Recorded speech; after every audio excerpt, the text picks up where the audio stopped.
Magnificent cricket ground for the start of this one-day international. It's a lovely day here today and the ground looks absolutely fantastic. There are a few empty seats, but I'm sure they'll fill up as the day progresses. Tony Gregg is with me in the commentary box for this match. Tony, you were out in the middle a few minutes ago. What are your thoughts? Good morning, everyone. This pitch will provide an even pace and bounce with the ball coming on nicely to the bat, so the batsmen should enjoy themselves out there. The bowlers will have to make full use of the new ball if they're to keep the score down, with line and length being absolutely vital.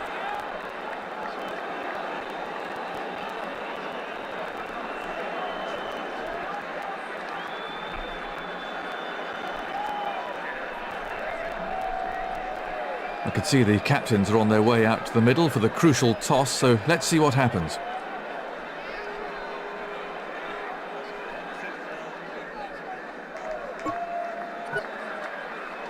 Looks like they're going to have a bowl. Well, that's an interesting call. Let's see whether it's the correct one.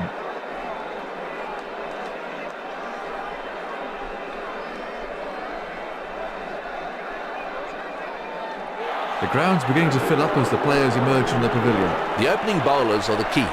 If they can keep it tight and pick up a couple of early wickets, then they might be in with a chance.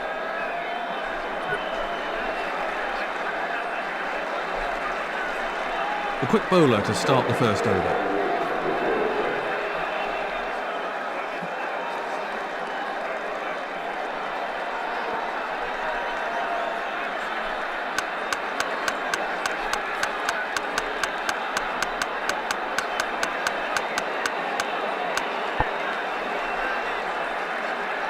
Physical fitness is obviously a big part of the modern game, but just how important is mental strength?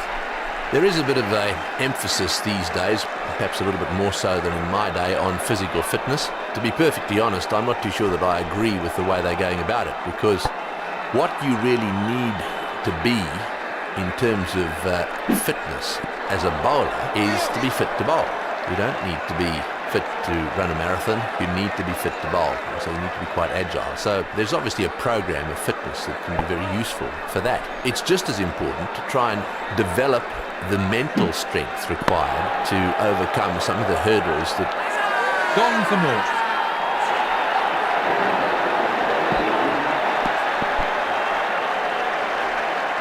And from another angle.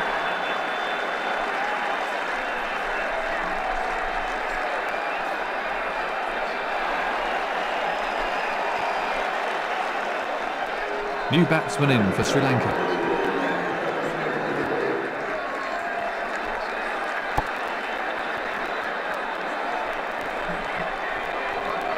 No ball. One more, the sundries.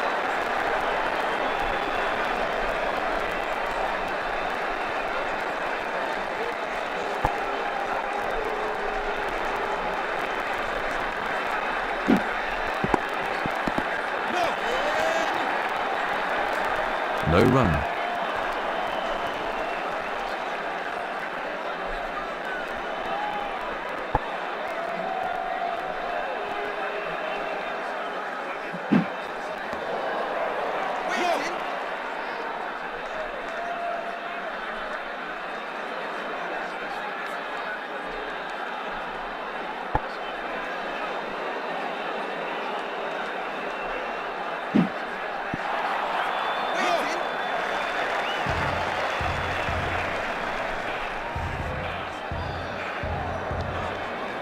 And the end of the over.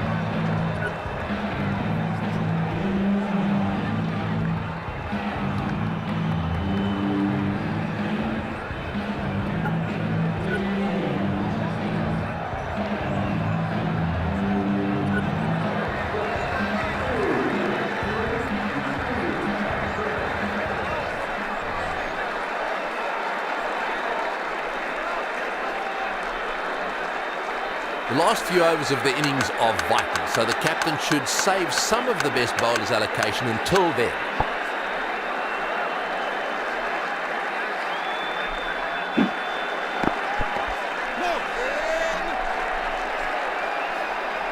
Very unlucky for the bowler there.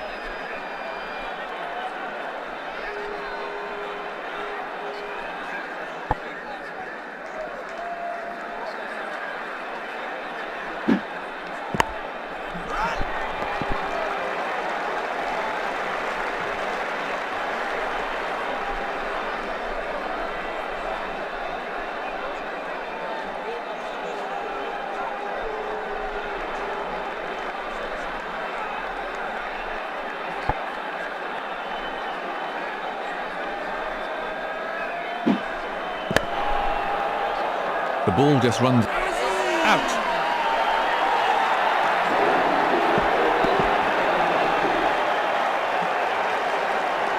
Let's take another look at that in replay.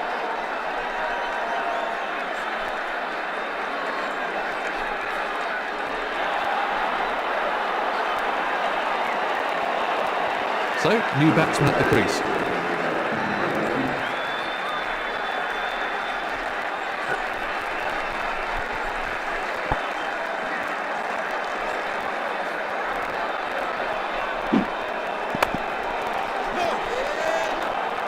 No run taken off that ball.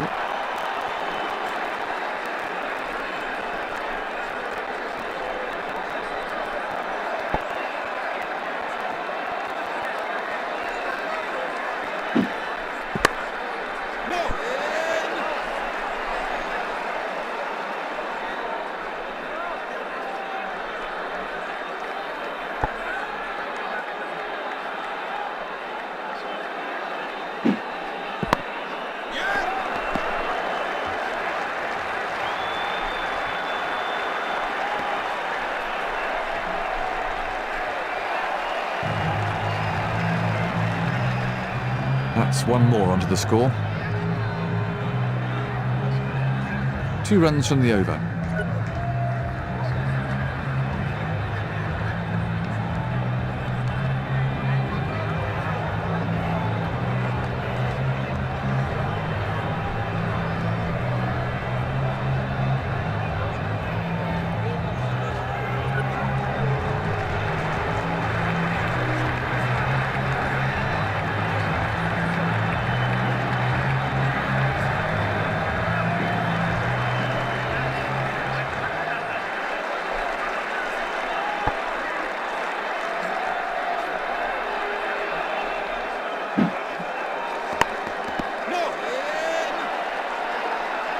No run taken off that ball.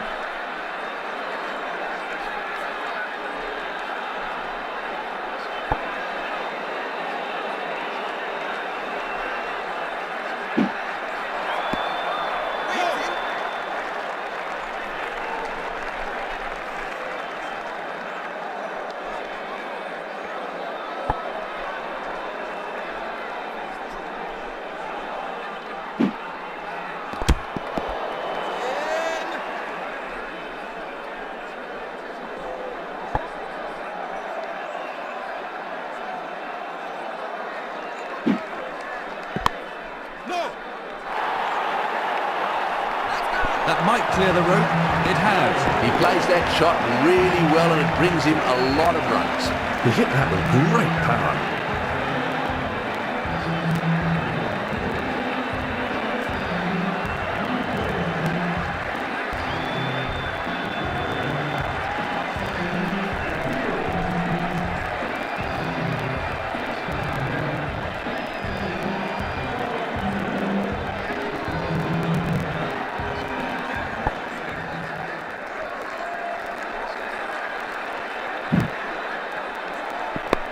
Great stroke play. Well, he was a bit fortunate there. It was a bit uppish, but luckily not to a fielder. That was a really classy shot.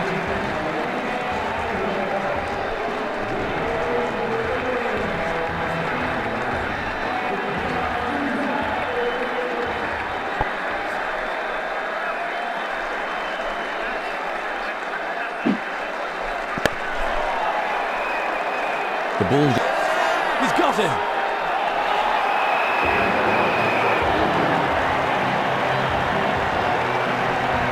Let's have a look at that from another angle.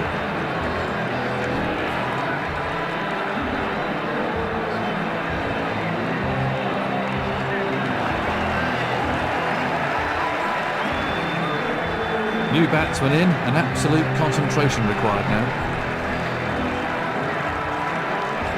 And the end of the over.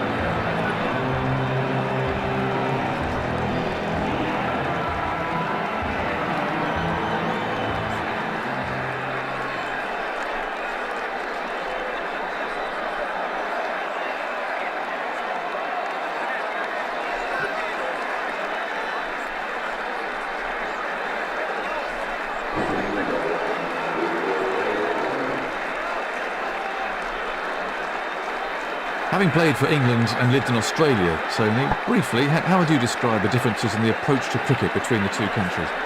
At the end of the day, cricket is cricket, but there is no doubt that the approach in England is different to that which is adopted in Australia. In England, county cricket forms the backbone of the first-class game. As a result of that, it's from county cricket that the England teams are picked. The Australians, because they play a lot less at first-class level, they are perhaps a little bit less inclined to treat it as a job. In England, you tend to be a 7-day-a-week cricketer. In Australia, you tend to be a part-time cricketer who needs to have a job. However, when you get to the top level, when you're playing for Australia or England, then it's much of a muchness. These days, there is a lot of cricket to be played, and it's a full-time occupation.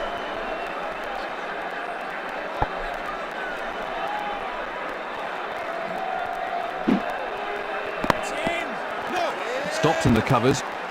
No run there.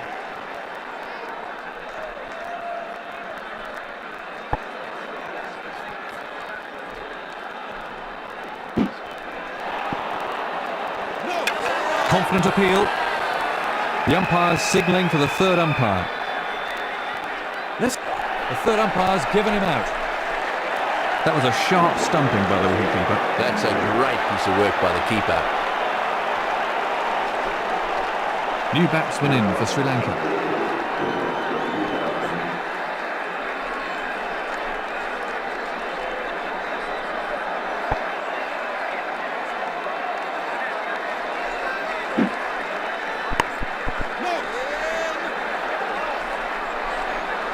No run there, they simply can't get it away.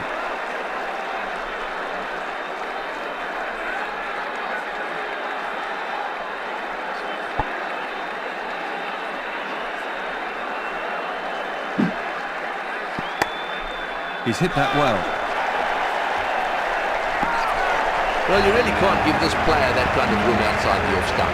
That's for every time. He used the pace of the outfield perfectly.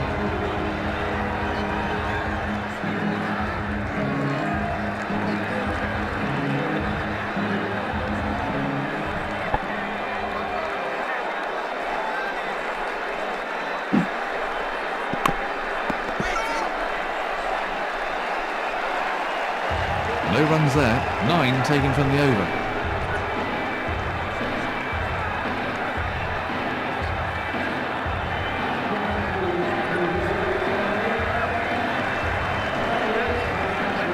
So, this is the final over.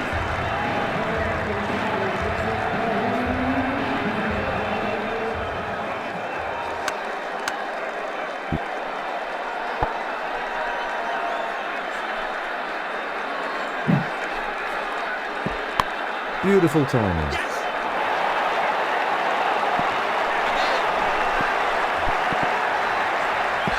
Poor bowling there, he really can't afford to bowl it in there. That's a big hit. It's not going to clear the rope, but it's 4 runs. That was excellent footwork.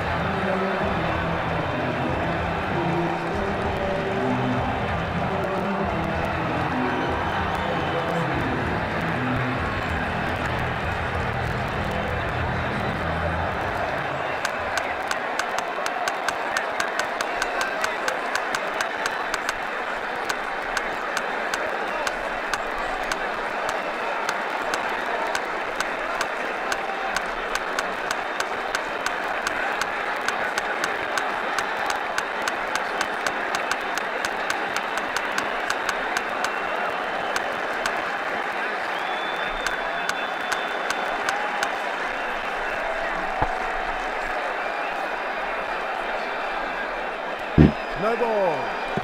One more to sundries.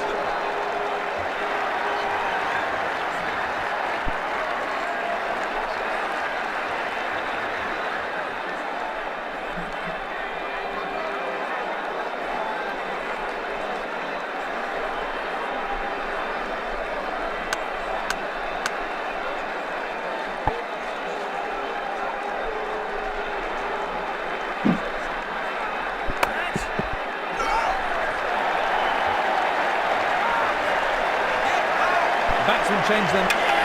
What's the umpire going to say about this one? The umpire isn't having any of it. He doesn't look at all happy with that decision.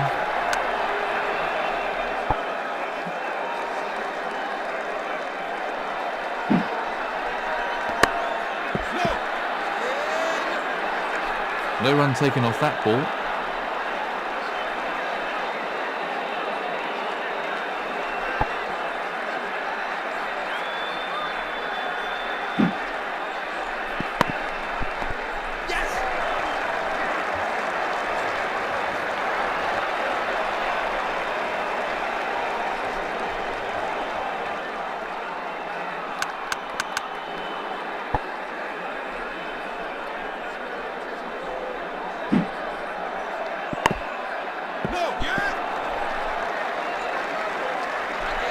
Batsmen are coming back for two. Batsman played safe there. That was good running by the batsman.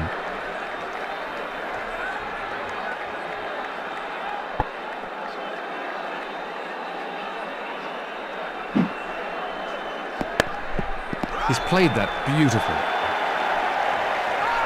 Good placement. That'll really annoy the fielding captain. That had 4 runs written all over it from the moment it left his bat. That was a really classy shot.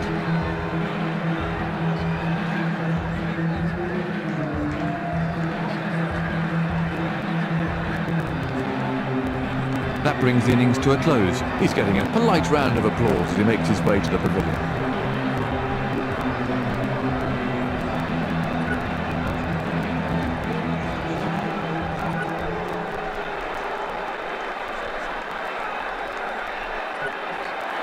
The bowlers must bowl a good line and length. The pitch will bring rewards if they can just bowl consistently at the right spot.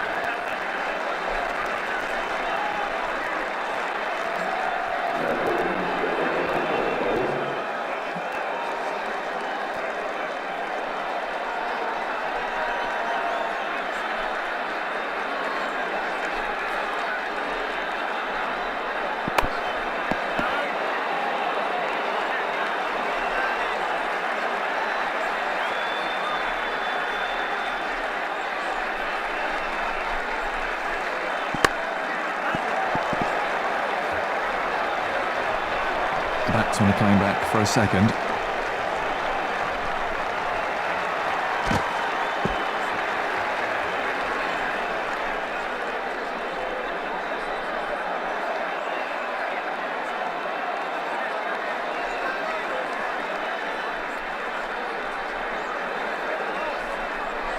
No ball. He's having some problems with his run-up out there.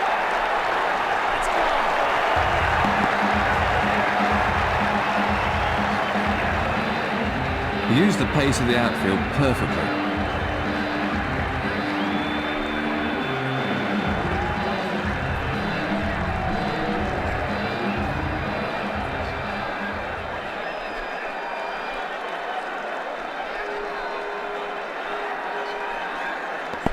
But he's mistimed that, it's run away off the edge.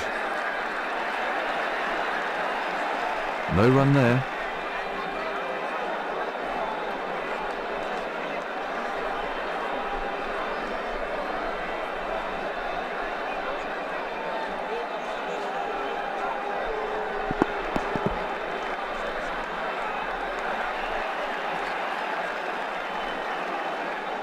There's been a move away from using specialist wicketkeepers, more emphasis placed on selecting batsmen who can keep as well. Do you think it's just a phase, or is a specialist glove man gone for good? There's always been debate about wicketkeepers and who in fact should be selected in the top teams. I was lucky. The England selectors picked Alan Knott, who turned out, as far as I'm concerned, to be one of the best wicketkeepers ever. He also was very, very good with the bat and worked very hard at that. And that, I think, is what's more important than anything. There is no wicketkeeper that should rest on his laurels and allow or accept that his batting is going to be secondary. His batting should be every bit as important to him in the modern game as his keeping. And I think that philosophy does apply these days, not only to wicketkeepers, it applies to fast bowlers and spinners as well. Everyone is trying to bat well. And they all know, and that's the wicketkeepers I'm talking about, that unless they can bat, their chances of maintaining the top spot aren't quite as good.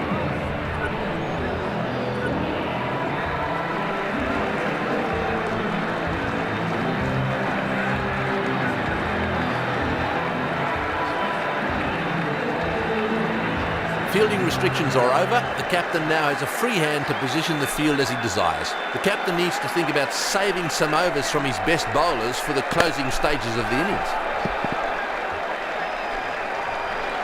Batsmen are coming back for 2.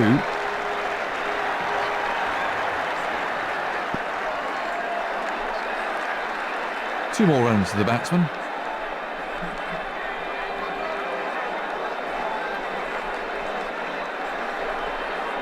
So the run rate stands at just over 5 and over.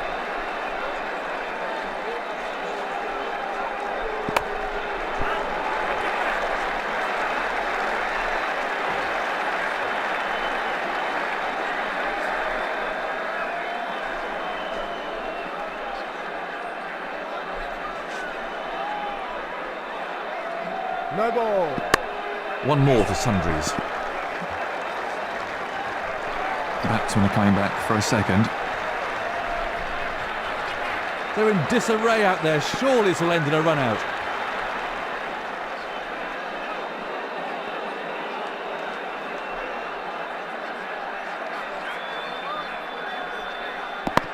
He's hit that well.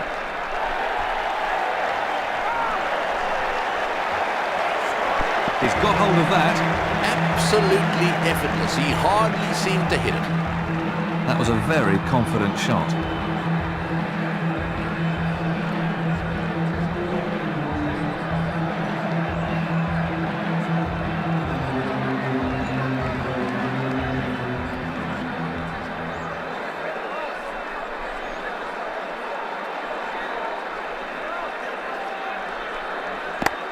Well, that's wonderfully timed.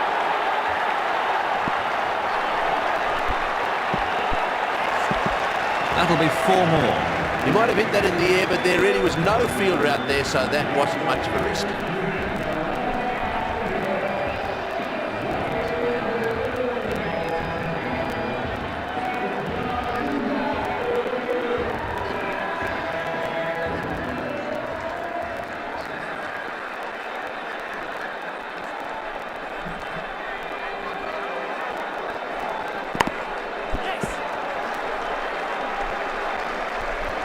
Batsmen are coming back for 2.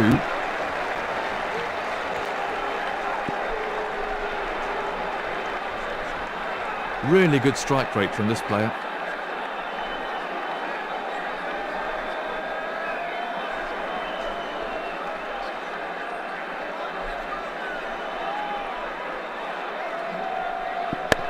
Well, that's a cracking shot. Absolutely effortless. He hardly seemed to hit it. I can just imagine what's going through the bowler's head right now, and he won't be a happy man. This over's proving to be quite expensive.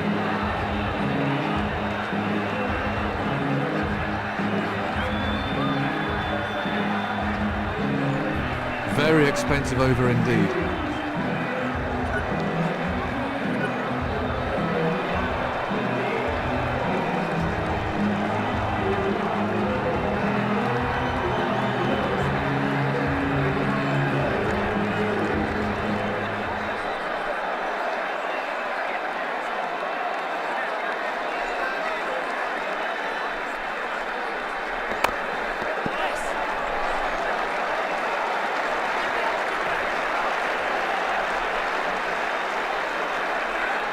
Quick single taken.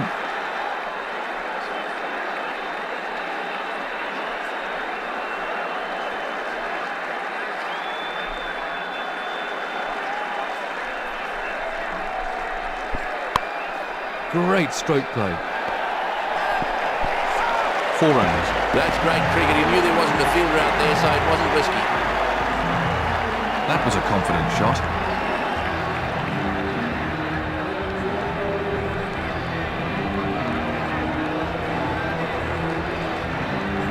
That's it. It's all over.